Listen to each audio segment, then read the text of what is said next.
se alegrar, faz até...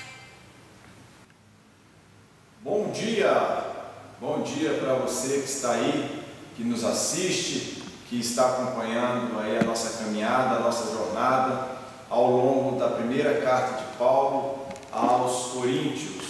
Quero te saudar com a maravilhosa graça e paz do nosso amado e eterno Salvador, Jesus Cristo.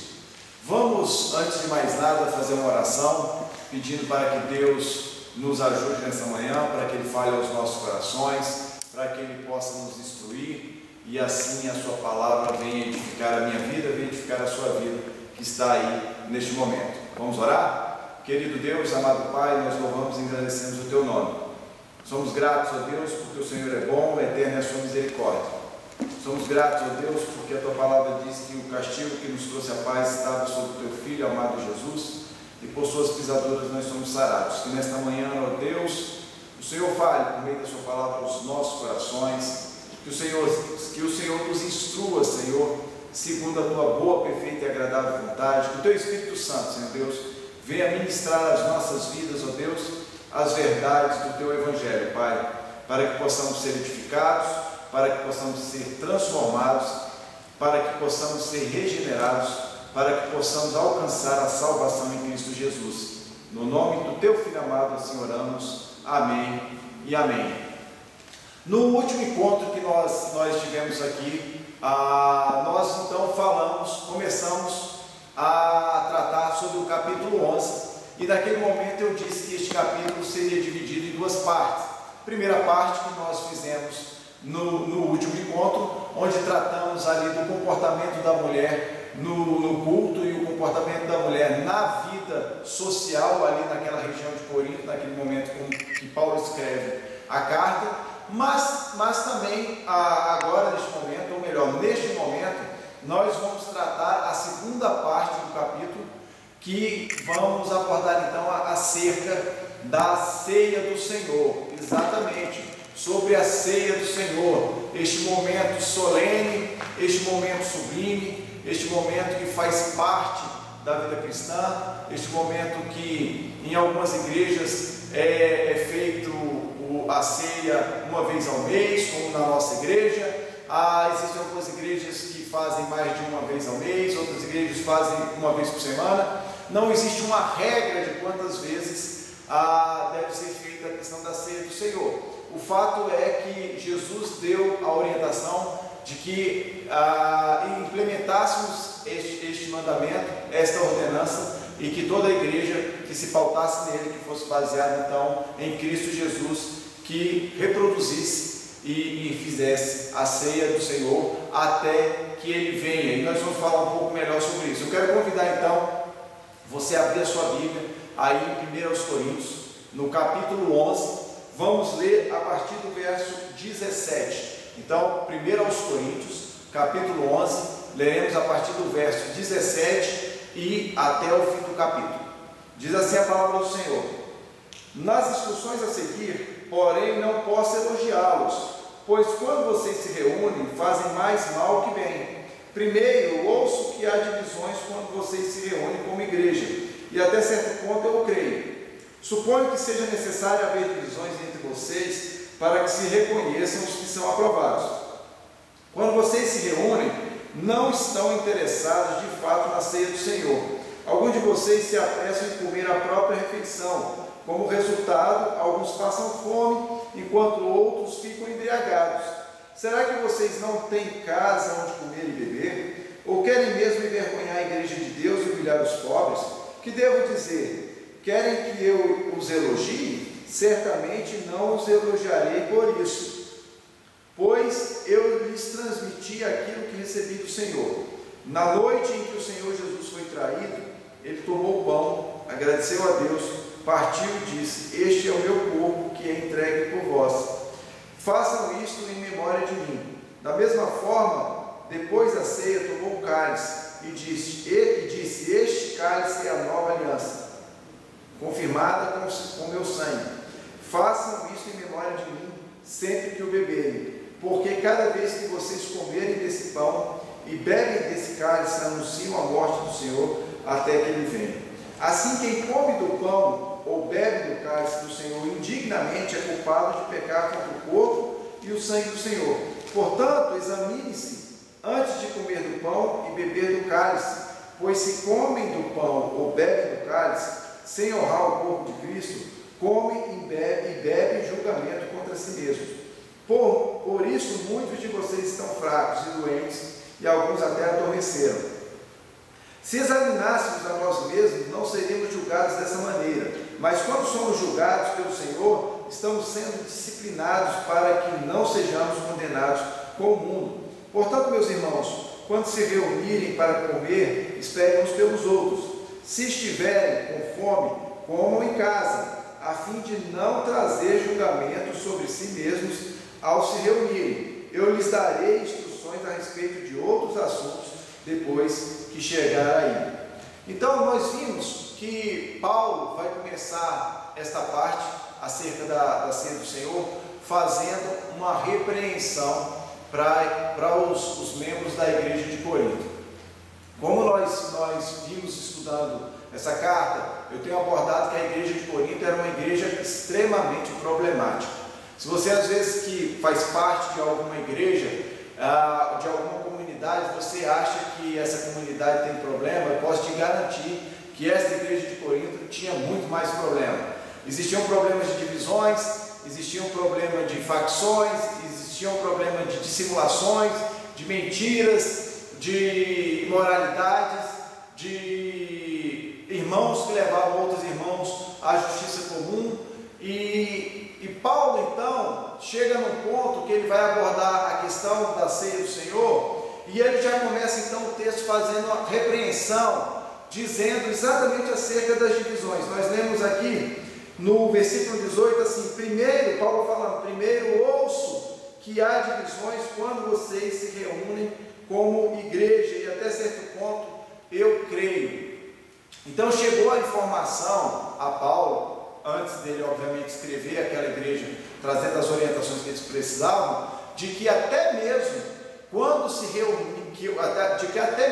quando a igreja de Corinto se reunia para celebrar a ceia do Senhor, eles não celebravam essa ceia da forma como havia instrução na palavra de Deus, da forma como Jesus orientou, da forma como Deus quer que o seu povo se reúna, ou seja, em unidade, em transparência, em amor uns para com os outros. Para quê? Para que exatamente haja um derramar do Espírito Santo, haja cura, haja transformação, haja redenção das pessoas que participam da ceia do Senhor.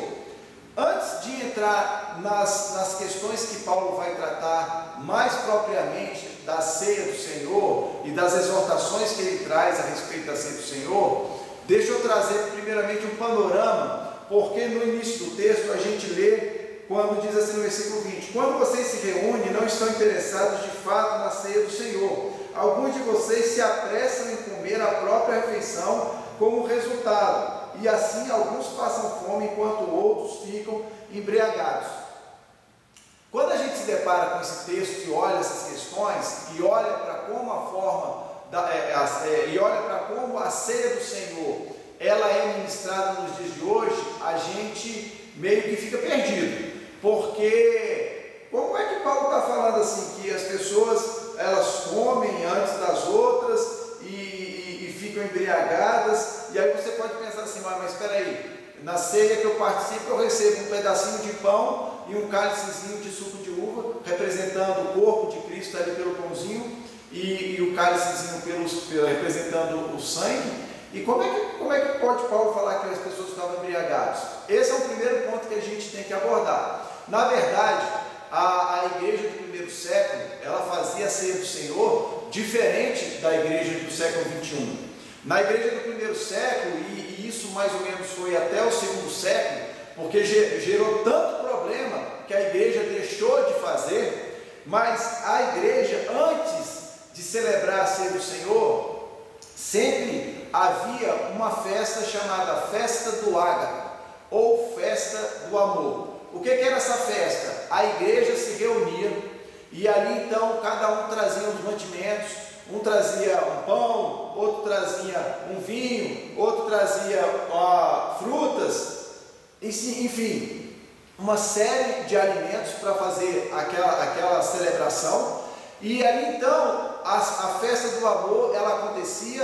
Era um momento onde aqueles que eram mais abastados, ou seja, aqueles que tinham mais dinheiro, eles podiam trazer um benefício para aqueles que tinham menos dinheiro. Ou seja, porque na igreja de Corinto, como em qualquer igreja dos dias de hoje, você tem gente que tem mais posse do que outras, você tem gente que tem mais condição social do que outras. Então naquele momento, quem tinha mais condição social trazia mantimentos, trazia alimentos, para exatamente, muitas vezes, suprir naquele momento ímpar que vinha anterior à ceia do Senhor, suprir exatamente a necessidade da pessoa, daquele que era menos abastado, daquele que tinha mais necessidade. Então era um momento de confraternização que havia entre os membros daquela igreja, para que depois dessa confraternização, então eles fossem celebrar a ceia do Senhor, fechando todo aquele momento para a honra e glória de Deus.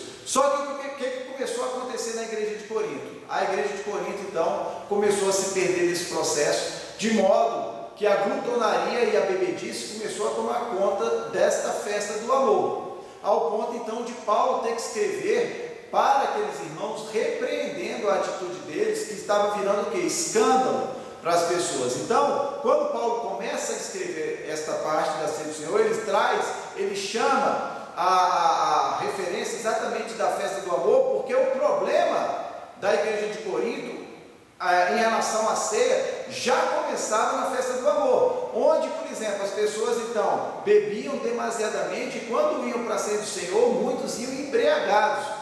Você pode imaginar uma cena dessa, a pessoa então indo para a ceia do Senhor, aquele momento solene onde nós celebramos, e de repente a pessoa então chega ali naquele momento, vai servir o cálice, vai servir o pão e está completamente embriagado.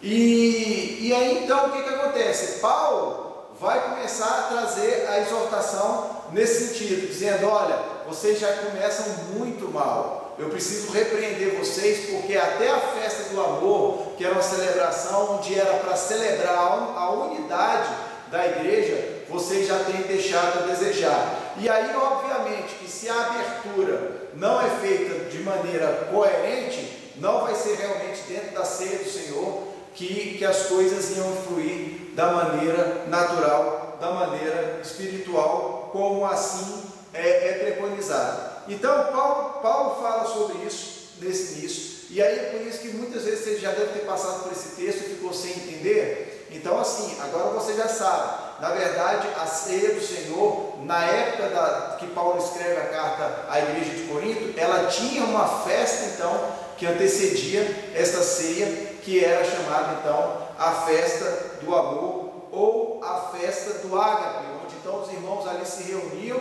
e faziam uma celebração. Hoje, nas igrejas, a gente até às vezes costuma fazer, depois da ceia, às vezes tem uns encontros nas cantinas, nos lanches, nos cantinhos comunitários, onde as pessoas ali estão, também servem um chazinho, servem um biscoitinho, né, um pão de queijo e tal, e aí as pessoas ali se confraternizam também, trocam ideias, conversam e tal. Para quê? Para que haja unidade, para que a unidade se fortaleça, para que a amizade se fortaleça, porque assim deve ser na igreja do Senhor. Lá na igreja do primeiro século, até a igreja do segundo século, a festa do ágape acontecia antes da ceia do Senhor. Então Paulo começa a tratar com esses irmãos, chamando a atenção deles: olha, num movimento simples, vocês já estão reprovados, porque vocês não estão levando em consideração aqueles que são mais pobres no meio de vocês não estão levando em consideração aqueles que são carentes, vocês não estão levando em consideração os mais necessitados, aqueles que precisam de ajuda, porque a festa do ágape de vocês, aqueles que têm mais posse, já chegam, já comem na frente daqueles que não têm posse nenhuma, e aí vocês estão se tornando ridículos diante das pessoas e certamente desagradando o coração de Deus. E eu fico pensando também que muitas vezes nós precisamos estar atentos, apesar de hoje não ter a festa do ágape como ela é, mas que nós realmente precisamos estar mais atentos aos necessitados que estão no nosso meio, principalmente nesses dias onde nós temos visto tanta crise, a crise econômica principalmente, onde as pessoas, muitas delas perderam seus empregos, outras tiveram redução drástica na renda familiar. A igreja do Senhor, ela precisa estar atenta aos seus necessitados. A Bíblia diz, 1 de João diz que aquele que tem condições, que aquele que tem posses, lá em 1 João capítulo 3, versículo 17, você pode ver isso depois na sua Bíblia, que aquele que tem condições, que aquele que tem posse, que aquele que pode ajudar e vê o seu irmão necessitado e não faz, como pode dizer que o Espírito de Deus está nele? Que aquele que vê o seu irmão necessitado, como pode dizer que o amor de Deus está nele? Que aquele que vê o seu irmão necessitado, como pode dizer que realmente é uma nova criatura? Então é uma coisa que nos leva a pensar. Lá na igreja de Corinto é a festa do ágape, uma festa que existia, a festa do amor, onde os irmãos começaram a não levar mais em consideração a razão e o sentido daquela festa, e é exatamente do cuidado daqueles que mais precisam, daqueles que mais necessitam, como o texto de 1 João capítulo 3, 17 também reforça com relação a isso. Mas Paulo então prossegue trazendo as características da ceia do Senhor, e aqui certamente nós vamos nos debruçar e gastar um pouco mais de tempo. Primeira questão que nós precisamos trazer, e Paulo vai começar lá no versículo 23, dizendo assim: pois eu lhes transmiti aquilo que recebi do Senhor. Na noite em que o Senhor Jesus foi traído, ele tomou o pão, agradeceu a Deus, partiu e disse: este é o meu corpo que entregue por vocês. Façam isso em memória de mim. Da mesma forma, depois da ceia, tomou o cálice e disse: este é o cálice da nova e eterna aliança, confirmada com meu sangue. Façam isso em memória de mim. A ceia do Senhor só vai ter sentido para aqueles realmente que crerem no Senhor Jesus. A ceia do Senhor não faz sentido algum para aquela pessoa que ainda não é nascida de novo. A ceia do Senhor não faz o menor sentido para aquela pessoa que ainda não tem uma nova aliança, ou não tem ainda uma aliança com Deus. A ceia do Senhor não faz sentido para aquela pessoa que ainda não teve um encontro real com Cristo. E quando eu digo um encontro real com Cristo, eu não estou dizendo aqui sobre religiões, que você tem que ser evangélico, que você tem que ser das denominações evangélicas. Não é nada disso. Eu estou dizendo o seguinte: a ceia do Senhor, ela só passa a ter sentido na minha vida e na sua vida no momento que nós entendemos o que foi o sacrifício de Cristo na cruz do Calvário, pela sua vida, pela minha vida e pela vida de todo aquele que viria crer nele. Então não adianta nada tudo que eu vou abordar aqui, se você ainda não tem um compromisso com Cristo, se você ainda não teve um encontro com Cristo, eu te digo nessa manhã: se encontre com Jesus, porque certamente Ele está aí do seu lado. Fale com Ele, abra o seu coração para Ele, diga: Senhor, eu preciso ser visitado por Ti neste dia. Senhor, eu preciso me encontrar contigo. Senhor, eu preciso ter o entendimento desta revelação que o Teu Filho é Deus.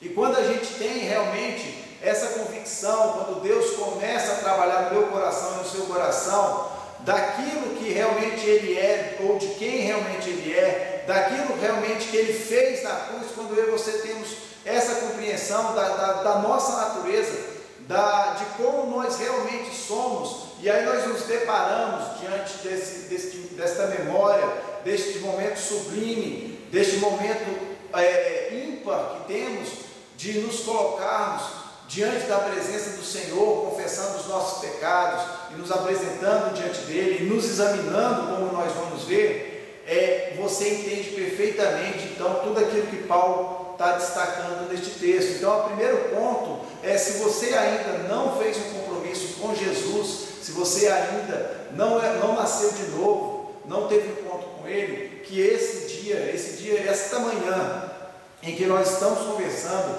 sobre a ceia do Senhor, seja esse momento em que você encontre Jesus Cristo ressurreto, porque Paulo diz aqui que ele transmitiu aquilo que ele recebeu do Senhor, o Senhor Jesus ressurreto, passou para Paulo essas orientações. Paulo não conviveu pessoalmente com Jesus em carne, Paulo só foi ter um encontro com Cristo depois que Cristo ressuscitou, Paulo indo a Damasco, no caminho de Damasco.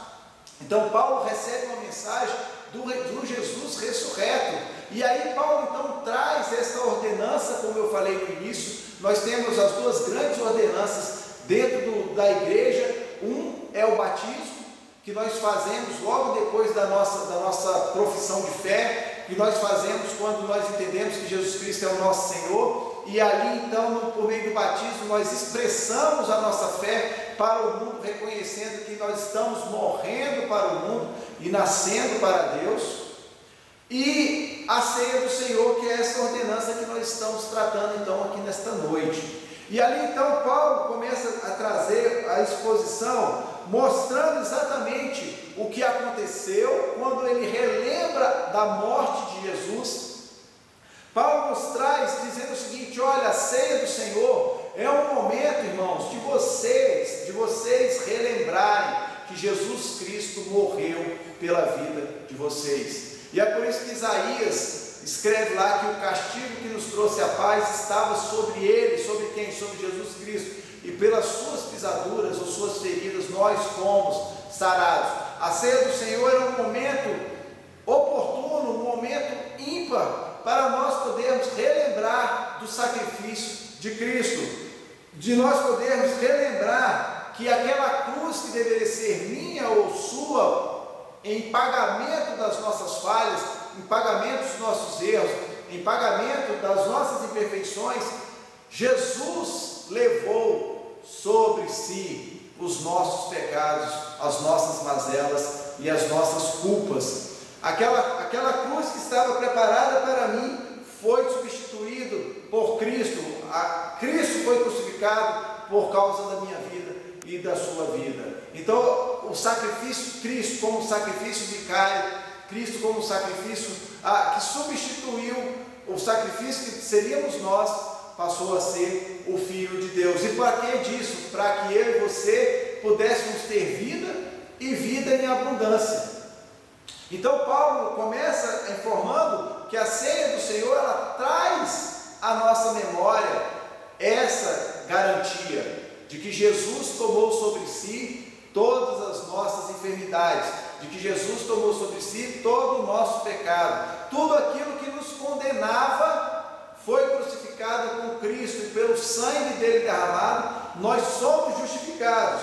Este é o primeiro ponto em que a ceia do Senhor traz essa memória. Mas ela também complementa, dizendo, quando Jesus nos orienta, e Paulo ratifica aqui no texto, que nós devemos fazer isso até quando? Até que ele volte, até que ele venha, até que ele retorne para buscar a sua igreja. Então a ceia do Senhor também nos traz nesse momento uma viva esperança. Aqueles que estão em Cristo Jesus, aqueles que foram nascidos de novo, aqueles que foram salvos por Ele, carregam em seus corações uma esperança que é viva, uma esperança que tem a certeza de que muito em breve,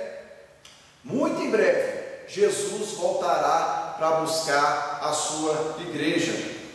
Aqueles que carregam a viva esperança têm a certeza que passarão a eternidade na glória com Deus. Aqueles que carregam essa viva esperança e esperam a volta de Cristo, a sua segunda vinda, têm a certeza de que vão morar na glória de Deus, vão morar no céu. Aqueles que carregam essa certeza no coração e essa esperança, sabem que vão passar a eternidade com Deus, e ali não haverá mais dor, e ali não haverá mais choro, e ali não haverá mais problemas. Por quê? Porque só haverá alegria, e alegria sem fim. Mas Paulo também prossegue, chamando a cada um de nós a fazer um momento de autoanálise. E aí aqui a gente precisa também fazer algumas considerações. Primeiro, tem muitas pessoas que entendem que só tem que ir na igreja no dia da ceia do Senhor. Isso não é coerente. isso não é bíblico. Tem pessoas que criam nas suas mentes que só o culto onde tem a ceia do Senhor que é o culto certo de se pronunciar, é o culto certo de ir, porque ali naquele momento ela vai ter ali o contato com Deus, que ali vai ter um contato com a simbologia através do pão e do suco de uva, e ali então terá uma grande experiência com Deus que vai valer para o resto do mês inteiro, vamos pensar assim, uma vez que a igreja, por exemplo, daquela igreja que faz a ceia uma vez por mês, só para a gente entender o contexto que eu quero abordar. Então tem gente que transforma o culto da ceia o culto sobrenatural, ultra mega power, como se os demais cultos, ou os demais encontros com Deus, ou as demais celebrações que são feitas quando os santos de Deus se reúnem para celebrar o seu nome santo, para celebrar a unidade, para celebrar o amor, não tivesse o mesmo impacto espiritual, o mesmo poder que tem quando tem um culto com a ceia do Senhor. Esse é um equívoco. Também é um outro equívoco muito sério, quando a pessoa ela tem medo de ir no culto de ceia, quando a pessoa entende que ela é uma pecadora, quando ela entende que pelo fato dela ser pecadora demais, porque tem pessoas que pensam assim muitas vezes, eu sou pecador demais, não me sinto digno de ir na ceia do Senhor. Esse é um outro extremo que também deve ser evitado. E Paulo vai chamar a realidade da igreja de Corinto, trazendo exatamente argumentações que mostram que eu e você precisamos, todas as vezes que tiver a ceia, estarmos presentes, independente das nossas falhas e dos nossos erros. E por que disso? Porque é um momento ímpar que nós podemos fazer uma análise de como está a nossa vida com Deus, de como está o nosso relacionamento com o próximo e de como realmente nós temos nos comportado nesse mundo. Paulo, no versículo 28, vai dizer assim: portanto, examine-se antes de comer do pão e de beber do cálice. Paulo vai chamar a nossa atenção dizendo o seguinte: olha, todas as vezes que vocês estiverem diante da mesa do Senhor, todas as vezes que vocês estiverem diante dos elementos do pão e do cálice, do corpo de Cristo e do seu sangue, vocês precisam se autoanalisar, vocês precisam fazer um exame da vida de vocês, vocês precisam fazer uma análise de como está a vida de vocês. E por que disso? Porque é exatamente nesse momento que a gente consegue parar para verificar se a maneira como nós estamos nos conduzindo, se a maneira como nós estamos reagindo diante das circunstâncias, se a maneira como nós estamos nos relacionando realmente tem coerência com aquilo que Deus quer para a minha vida e para a sua vida. E esse é um momento ímpar, onde realmente você ali naquele momento solene, naquele momento extraordinário, você consegue fazer uma autoanálise e você então consegue verificar as suas falhas e as suas imperfeições. E aí Paulo ainda diz mais. A orientação é clara: examine-se e então coma. E por que isso é extremamente importante a gente ressaltar? Porque tem muita gente que vai para a ceia do Senhor e não se sente digno de participar da mesa do Senhor. E deixa eu falar uma coisa para você: ninguém é digno, ninguém é digno, somente um foi digno de todas as coisas, e ele, Jesus Cristo, o homem perfeito de Deus. Eu sou indigno, você que está aí do outro lado da câmera me ouvindo agora do vídeo, você também é indigno, e até aquela pessoa que você acha mais excelente da face da terra, ela é indigna de participar da mesa do Senhor.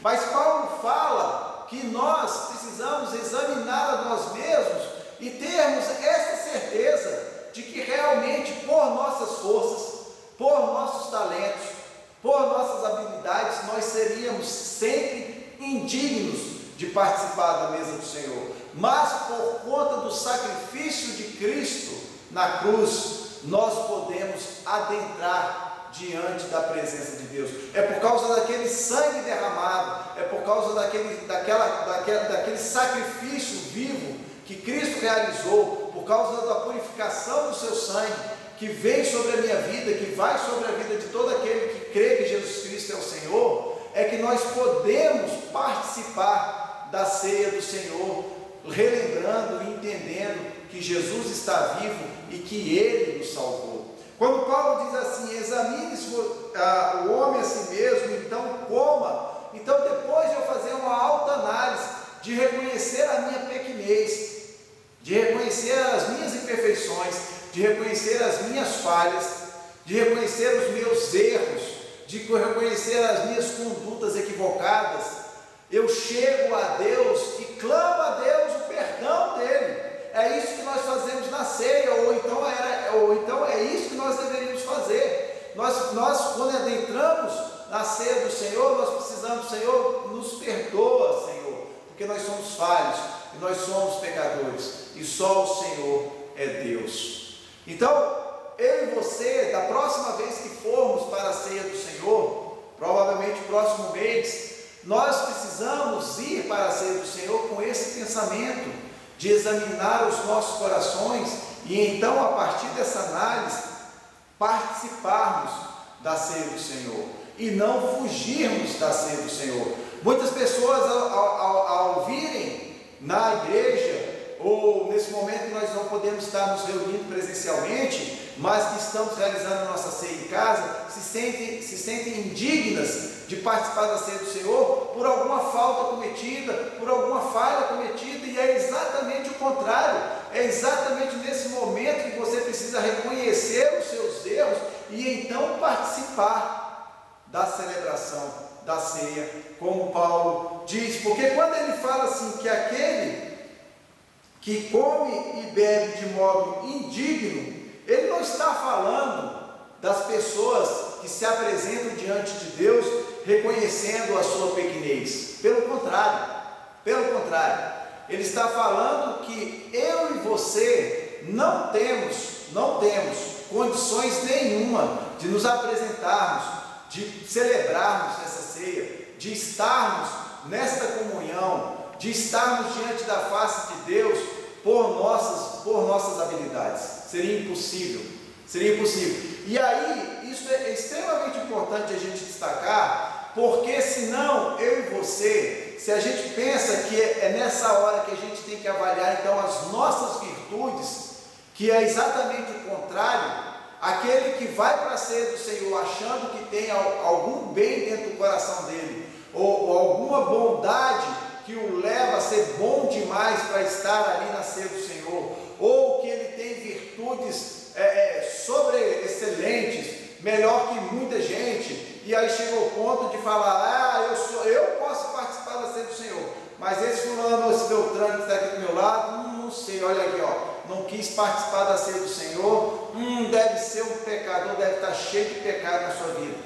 Paulo está falando exatamente que eu e você não podemos ir com esse sentimento para a ceia do Senhor. E aí eu e você precisamos analisar o nosso coração para ver exatamente as nossas mazelas e aí então participar da ceia do Senhor. E não ver as nossas virtudes, porque não há virtude nenhuma em nós.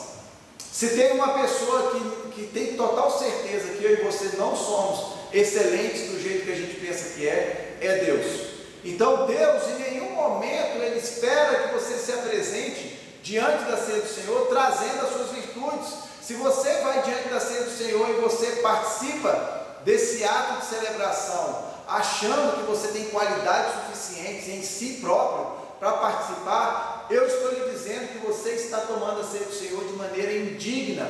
Por quê? Porque você não reconhece o pecado na sua vida, porque você não reconhece as suas falhas, porque você não reconhece as suas imperfeições. Você que chega querendo apresentar as suas virtudes diante de Deus, diante da celebração da ceia, nós muitas vezes nos passamos como aquele fariseu, que Jesus conta a história. 2 homens adentraram no templo para orar. Um era um publicano, o outro era um fariseu. O fariseu olhou para o publicano e falou assim: Deus, te dou glórias e te exalto, porque tu sabes que eu tenho cumprido os teus mandamentos, tenho seguido as recomendações e tem mais, não sou como esse miserável aqui, ó, desse publicano aqui, ó, pecador miserável. E a Bíblia vai falar o seguinte, que aquele pecador miserável tido pelo fariseu não ousava olhar para os céus, não ousava olhar para os céus e batia no peito dizendo: Senhor, sê propício a mim que sou pecador.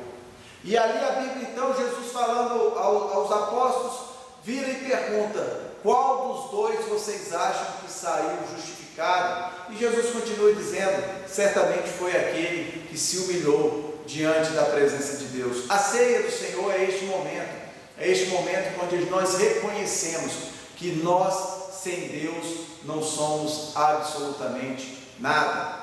A ceia do Senhor é este momento onde nós reconhecemos a nossa pequenez, é onde nós reconhecemos as nossas falhas, onde nós reconhecemos que muitas vezes nós deixamos a desejar diante de Deus e diante das pessoas que nós nos relacionamos também. E é por isso que Paulo diz: olha, vocês precisam examinar o coração de vocês e verificar que em vocês não há bem algum, que vocês são falhos, que vocês precisam trabalhar as falhas no coração de vocês, que vocês precisam estar com o coração aberto para a unidade e fazer então este autoexame, esta autoanálise, para que não venha participar de maneira da ceia, para que não venha participar da ceia do Senhor de maneira indigna.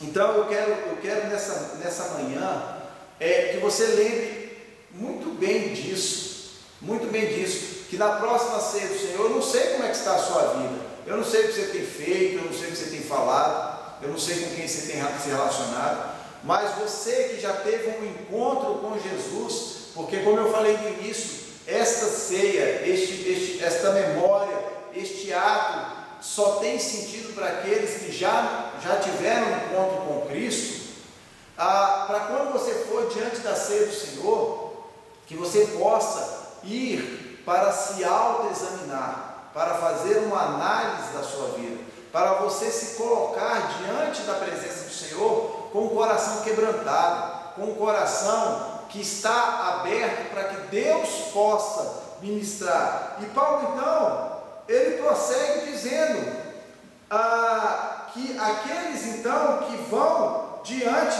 da presença do Senhor, diante da ceia do Senhor e participam dessa ceia de maneira indigna, existem consequências.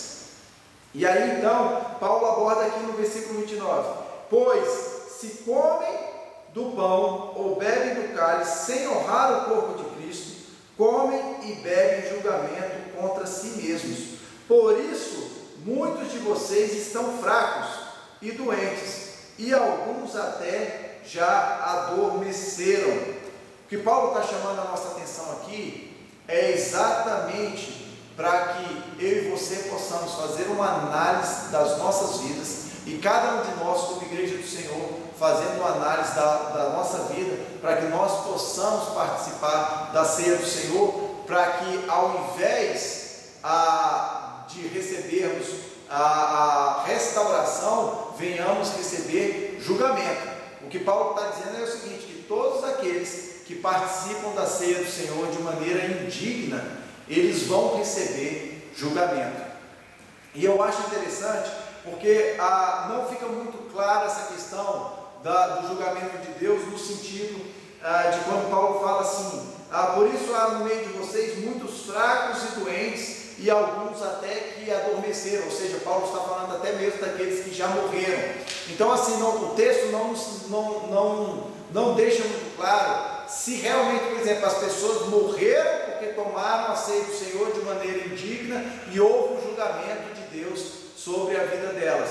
Mas uma coisa é muito clara nesse texto, porque quando Paulo aborda sobre a ceia do Senhor, ele está abordando anteriormente, antes dele entrar nos elementos propriamente dito, a característica da ceia. Como nós vimos no início, Paulo está falando o seguinte: olha, vocês estão indo para a ceia do Senhor de modo que que há divisões no meio de vocês. Vocês estão indo para a ceia do Senhor de modo que há muita mágoa no meio de vocês. Vocês estão indo para a ceia do Senhor de modo que há muita desavença entre vocês. Vocês estão indo para a ceia do Senhor de modo que não existe mais unidade. Vocês estão indo para a ceia do Senhor de modo que já há uma ruptura do relacionamento, do amor que deve ser abundante no meio de vocês. E Paulo está dizendo o seguinte: olha, se você vai dessa forma diante da ceia do Senhor e você não para no momento para perdoar aqueles que te ofenderam, ou então para pedir perdão pelas ofensas que você cometeu, se vocês não param para verificar os pecados na vida de vocês estão tomando a ceia do Senhor e recebendo julgamento e juízo. E aí Paulo está chamando a atenção, dizendo: olha, existem muitos doentes no meio de vocês por conta disso. E eu fico pensando que isso é uma grande realidade. Quantas pessoas nós não temos no nosso meio que estão doentes emocionalmente? Quantas pessoas nós não temos no nosso meio que estão doentes espiritualmente, que entram na casa do Senhor, que participam da ceia do Senhor, e aquilo não faz diferença nenhuma mais? Quantas pessoas nós não temos no nosso meio, convivendo conosco, que estão doentes fisicamente, porque hoje a ciência comprova aquilo que a Bíblia já dizia há muito tempo: o problema das doenças psicossomáticas, doenças emocionais, feridas não tratadas, traumas não tratados, complexos não tratados, problemas que as pessoas carregam nos corações, anos e anos a fio, e não deixam Deus tratar. Mágoas entre irmãos que convivem na mesma comunidade, fulano que não fala com ciclano, que não fala com beltrano, e essas mágoas, esses ressentimentos, essas raízes de amargura vão tomando conta das pessoas. E Paulo está dizendo que ali na igreja de Corinto, como eu sei que na igreja de hoje também acontece isso, mas Paulo está dizendo ali na igreja de Corinto, aqui dentro do texto, que haviam irmãos que estavam indo para a ceia do Senhor e não faziam uma autoanálise do coração, não faziam um autoexame e participavam da ceia do Senhor de modo indigno, e essas pessoas estavam padecendo, e algumas delas até chegaram a morrer. E morrer por quê? Porque é isso mesmo: excesso de mágoa no coração, excesso de ferida, excesso de complexos, começam a gerar um monte de doenças, que muitas delas acabam levando a pessoa à morte. Então nós precisamos nos atentar a esse texto, porque esse texto é um texto muito sério. E Paulo ainda fala: olha, tem pessoas no meio de vocês que estão espiritualmente estão fracos, espiritualmente já não sente mais o toque de Deus, espiritualmente já não tem mais aquela convivência, aquela comunhão com Deus. E por que não tem? Porque exatamente não estão deixando neste momento da ceia serem tratadas pelo Senhor Jesus. E isso serve de alerta para a minha vida e para a sua vida.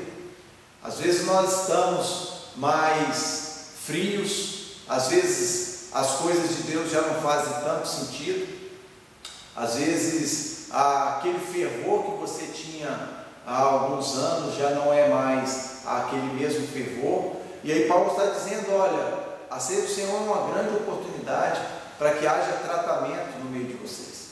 A ceia do Senhor é uma grande oportunidade para vocês sentirem o toque de Deus, renovando as suas forças, renovando o amor dele por cada um de vocês, mas mais do que isso, restaurando a unidade e o amor no meio de vocês. Porque nós sabemos que Jesus foi muito claro: os dois maiores mandamentos: amarás o Senhor teu Deus com toda a tua alma, com todo o teu esforço, com todo o teu entendimento, e outro mandamento semelhante a esse: amarás o teu próximo como a você mesmo. De modo que se eu e você não amamos o nosso próximo, muito dificilmente nós amaremos a Deus, porque João foi claro que disse uma vez que como nós podemos não amar aquele que nós estamos vendo e amar quem é invisível, né? Então, se eu não amo o meu irmão, como é que eu posso dizer que eu estou vendo? Como é que eu posso então amar a Deus? Mas nós vamos tratar melhor sobre as questões do amor, porque foi uma questão também que gerou problema na igreja de Corinto, a questão acerca do amor. Mas para finalizar aqui, em relação à questão do texto da ceia do Senhor, Paulo diz então que nós precisamos analisar as nossas vidas, que nós precisamos então fazer uma autoanálise e participar da ceia do Senhor, para que nós possamos então ser restaurados pela presença de Deus, porque ele vai terminar o texto dizendo, 31, se examinássemos a nós mesmos, não seríamos julgados dessa maneira, mas quando somos julgados pelo Senhor, estamos sendo disciplinados para que não sejamos condenados com o mundo. Paulo está terminando o texto aqui dizendo o seguinte: a ceia do Senhor é um momento especial, é um momento sublime, para que eu e você tenhamos as nossas vidas restauradas diante do Senhor. Todos nós somos pecadores.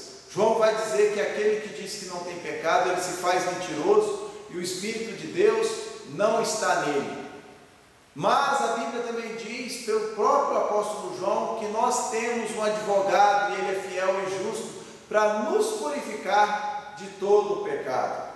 E Paulo então está dizendo aqui nesse texto, olha, a ceia do Senhor é um momento fundamental para que vocês possam ser visitados por Deus e tenham os vossos pecados perdoados. E para isso então nós precisamos nos apresentar diante de Deus com o coração aberto. E por que disso? Porque se eu e você não nos atentamos a esta questão de pararmos para avaliar o nosso coração, de pararmos para avaliarmos as nossas condutas e a forma como nós estamos vivendo, e aí a ceia do Senhor é um momento especial para fazer isso, algo que nós deveríamos fazer todos os dias, mas a ceia em específico é um momento especial para nós fazermos esse exame da nossa consciência, esse exame do nosso coração, esse exame de como eu e você estamos agindo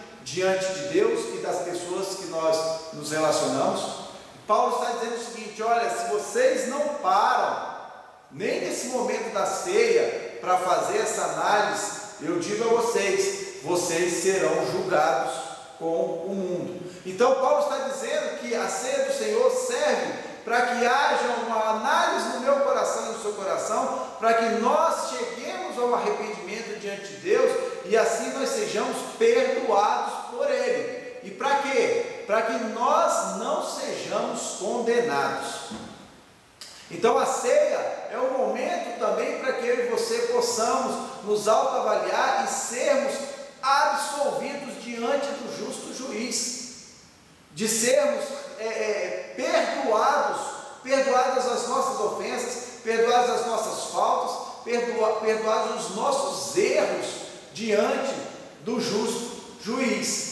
E para que isso aconteça, eu e você precisamos, no momento da ceia, abrir os nossos corações para que Deus nos visite e para que Deus nos transforme e nos restaure. E é interessante a gente observar isso, porque nesse momento, até mesmo quando Paulo fala assim, no versículo 32, mas quando somos julgados pelo Senhor, estamos sendo disciplinados para que não sejamos condenados.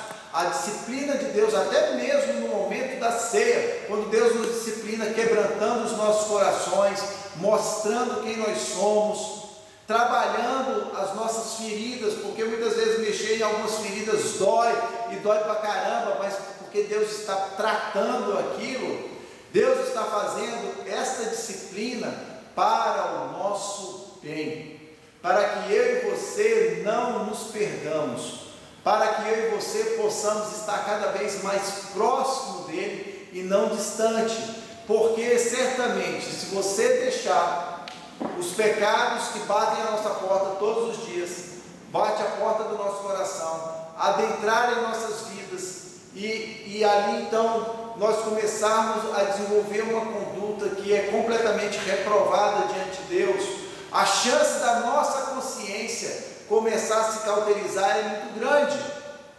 E uma consciência cauterizada, uma consciência bloqueada para o arrependimento, uma consciência bloqueada para a ação do Espírito Santo de Deus, ela, conforme Paulo termina o texto aqui, ela vai levar exatamente essa pessoa a ser condenada com o mundo.